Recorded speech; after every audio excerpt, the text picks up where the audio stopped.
Hi friends, it's Angie. July 27th, something like that.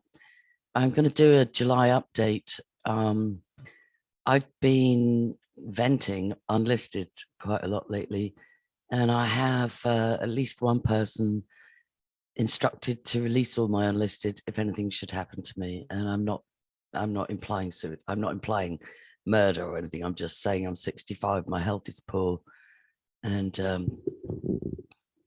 the will to live is often absent.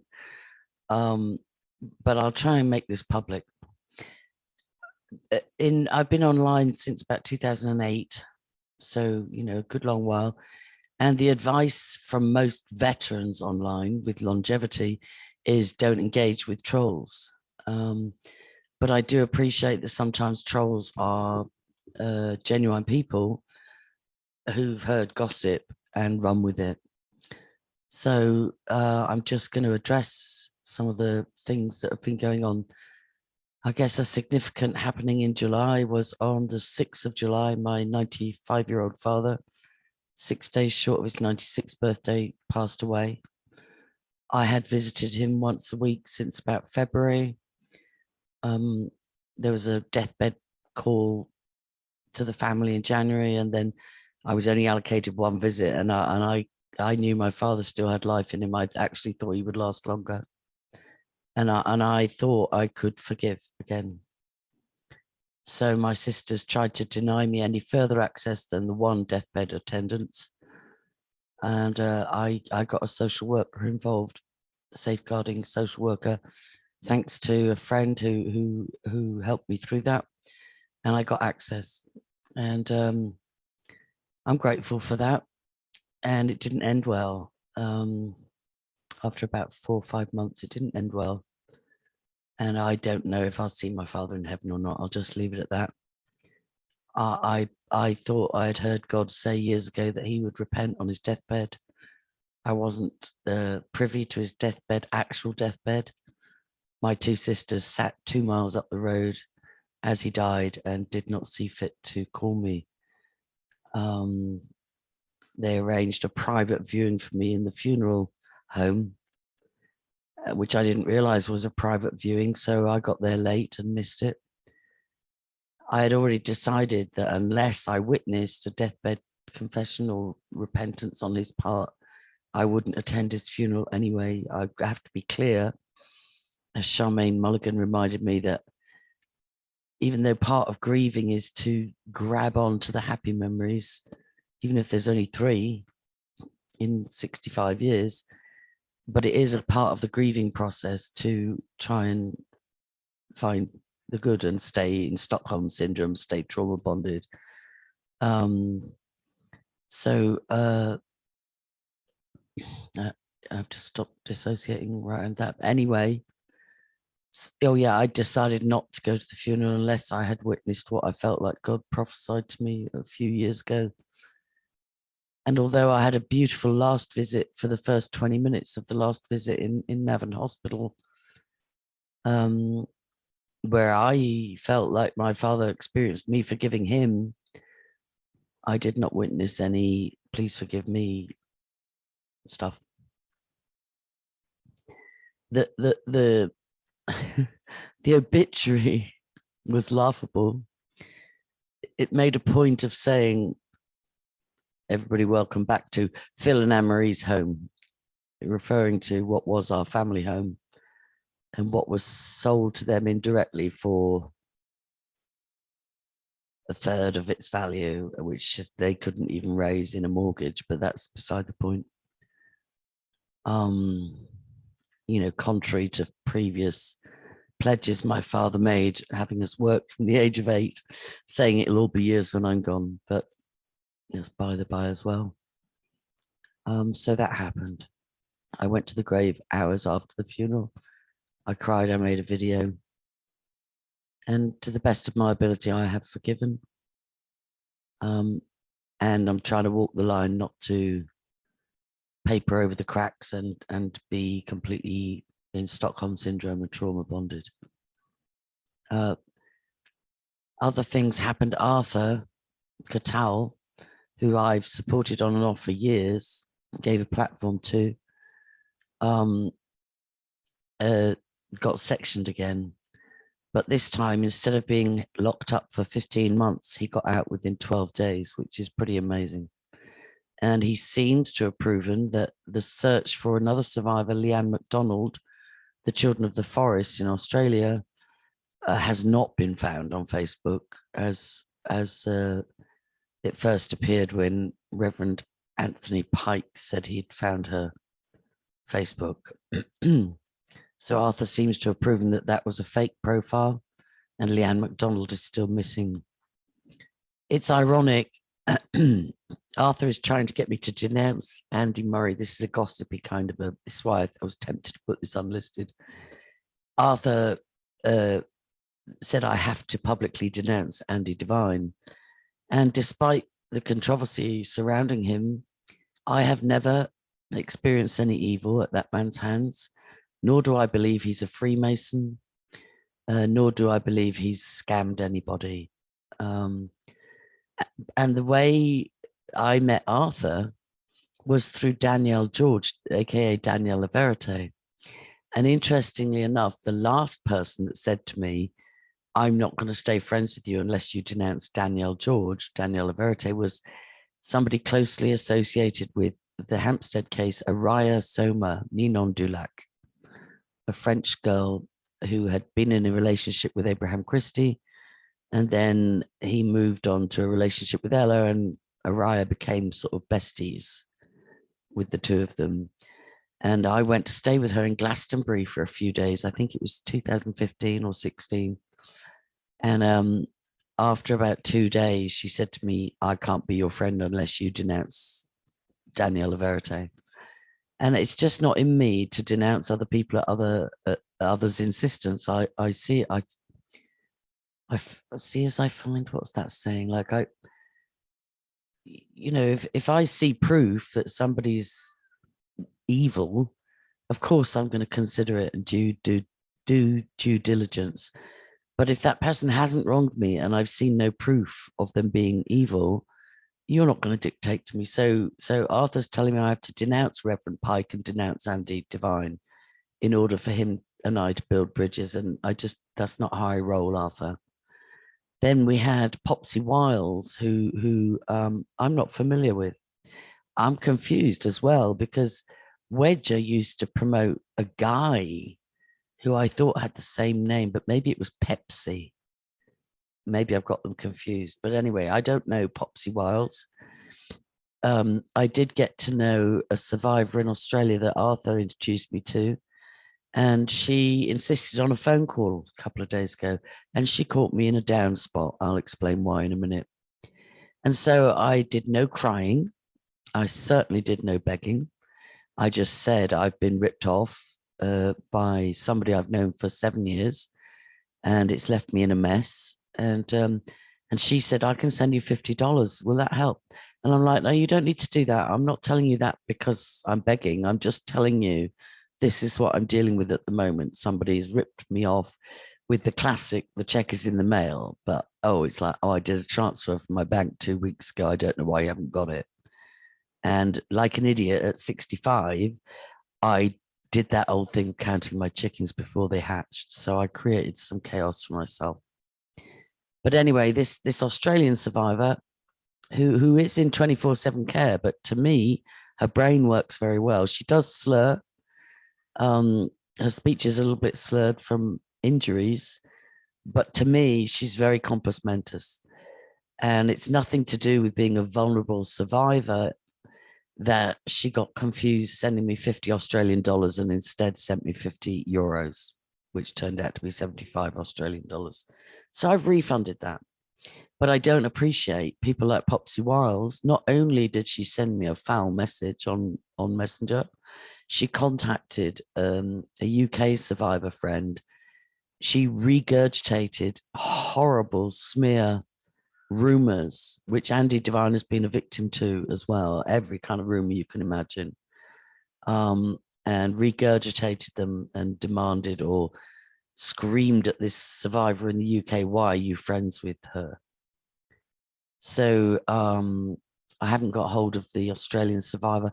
It's interesting. I remember being part of a secret Hampstead group for research when the case first broke. And I remember something, it might even have been Fiona Barnett or Karen Brewer, like one of the big voices in Australian child abuse expose, saying, if you guys are getting picked off like flies in the UK and surrounds, let's cooperate. Like, you release our info and we'll release yours, and that way it'll be harder to get arrested and sectioned and all the rest of the horrible things that happened to whistleblowers. So the other bottom line is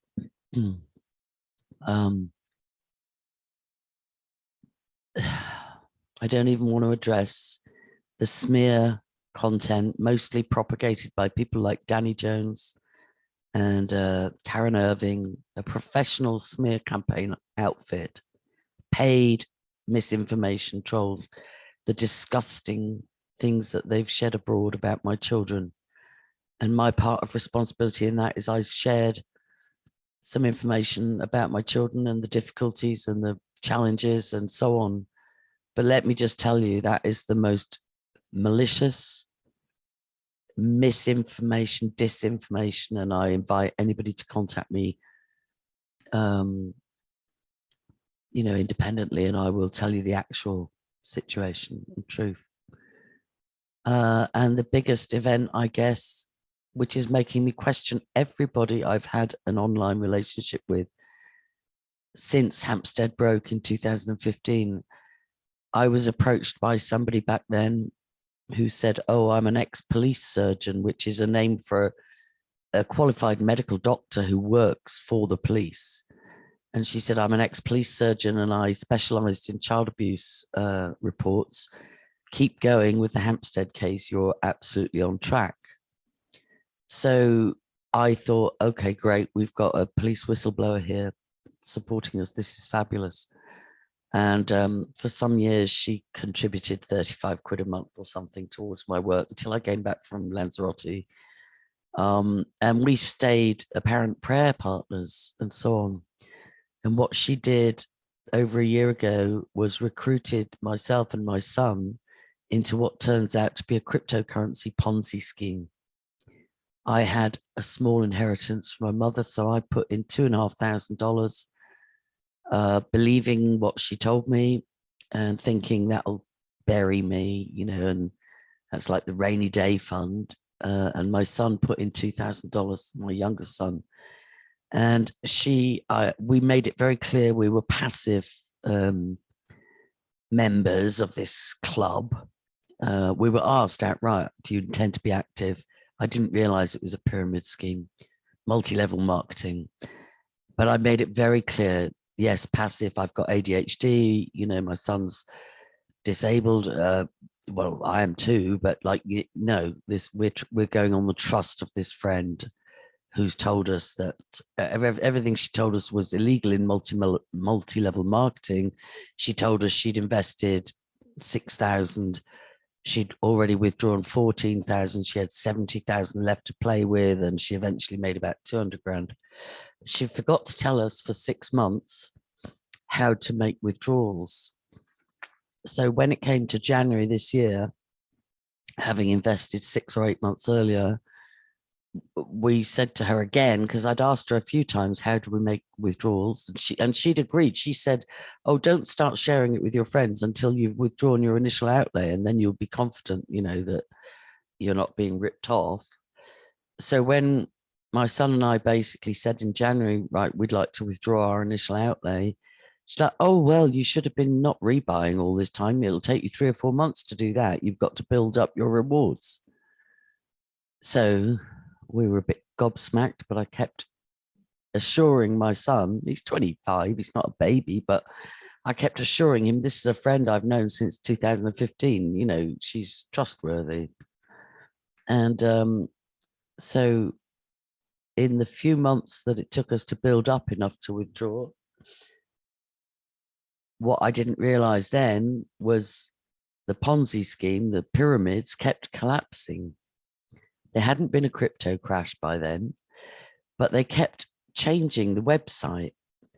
And when I asked my friend and her upline manager, why does the website keep changing? Why does the name keep changing? You know, from Hypernet to Hyperverse to Hypernation to Meta this to blah, blah, blah. They actually lied to me and said, oh, it's just a security upgrade. Originally, when you're not allowed to say invested, you're supposed to be buying into a club. But when we initially put our life savings in, we were told, oh, just sit on them until November 2022, and then the company will be floated on the stock market and we'll all be, you know, millionaires. And this was bolstered by this friend saying, oh yeah, I've made 200 grand already. I made 90 grand last week. And, you know, I've played the markets and, you know, blah, blah, blah. When I finally realized, so we tried to do withdrawals probably say like March time before the crypto crash, and they weren't working. And we kept getting told, oh, it's just a hiccup. It's just a technical issue. It's just because we keep switching websites. No, they were collapsing the pyramids and building a new one and dropping off anybody who lost out along the way. And those fortunate enough to be big players, as in my friend and her upline manager, would get carried over to the next pyramid and the next lot of mugs to be taken in. So 2 weeks ago, yesterday, I finally saw the big picture and said to my friend, I'm actually quite angry. I didn't shout and vent. I just said, you're not allowed to run a downline account for your brother, as for example, you said you did. You're not allowed to recruit people to a pyramid scheme, multi-level marketing, by saying what you've made and what you invested and what profit you've got, unless you provide accounts to prove that. There's multiple different ways. You're not allowed to misrepresent why the company name kept changing and why the company website kept changing and why no withdrawals have been successful since March and why you took over 6 months to explain how to even do a withdrawal. So 2 weeks ago yesterday, this friend said, well, actually more like 3.5 weeks ago is when I got cross and said, look, this is illegal. It's fraud. She says, what do you want? What do you want? I'll refund you and your son. I'll refund you. And then it was like, well, I'm going to do it from the bank. And I said, England to Ireland bank transfers are very ineffective. Please find another way, you know, Transfer Go or Revolut or PayPal or any other way. But I promise you, England to Irish bank transfers are not effective. She wouldn't listen.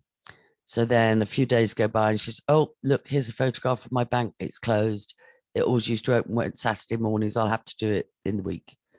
Then she goes to her bank 2 weeks ago, yesterday on a Wednesday, and said, oh, I've transferred. It should be with you both within 3 to 5 days. I've only transferred half and I'll do the rest soon. And then that's when the chaos ensued. The banks haven't received the funds, and I'm still getting it hard to believe that this so-called friend of 7 years with whom I would speak probably a couple of times a week online, I believe the best in people, and I'm still getting it hard to believe that she actually has lied. She did lie in messages. I caught her lying on 2 or 3 issues, and it just makes me ask myself, was she sent in 7 years ago? The minute I start to cover Hampstead, has she lied? She says she's a doctor. She says she's in charge of the addictions unit she's a consultant in a hospital in charge of an addictions unit, and she goes into prisons once or twice a week prescribing. You know, and she was an activist for fluoride, anti-fluoride, and she's a targeted individual. And I'm just questioning the whole backstory. For this video, I won't release her name and pictures and videos, but I will if this money doesn't get refunded. I will. And I'm trying to be a tougher me. So Popsy Wiles, don't ever message me like that again. Lady N Walker, if you got confused with the conversion rate from Australian dollars to Irish euro, that doesn't mean you're no capacity. That just anybody can get confused with sending money. I had to get help to do you a refund today. Arthur, don't demand that I cut off and denounce Andy Devine and Reverend Pike. They've never wronged me. I've seen no evidence of them doing wrong. And I know what it is to be the victim of vicious smear campaigns. So, yeah, it's a sunny day in Ireland. I haven't managed to sell anything in the house, although I advertised extensively with somebody else's help. I'm going to look at renting. And I wish I could wave a magic wand and actually convert. Anyway, it doesn't matter the ins and outs. I'm having to regroup and reassess entering into old age without a husband or a father or supportive family. And God will help me. And that's it for now. If you'd like to donate or support me in this transition period, only do so if you're able to, preferably if you understand the kingdom principles of giving and receiving. There is other news. I've detached from another organization. I have a pattern of being ripped off. So God forbid I should ever be accused of that, because that's not who I am. That's not my nature. So if you are of sound mind and you know about giving and receiving, and you are able, please click the GoFundMe link below. And if you're not, I appreciate you and I appreciate you listening. Please like and subscribe and share. God bless people.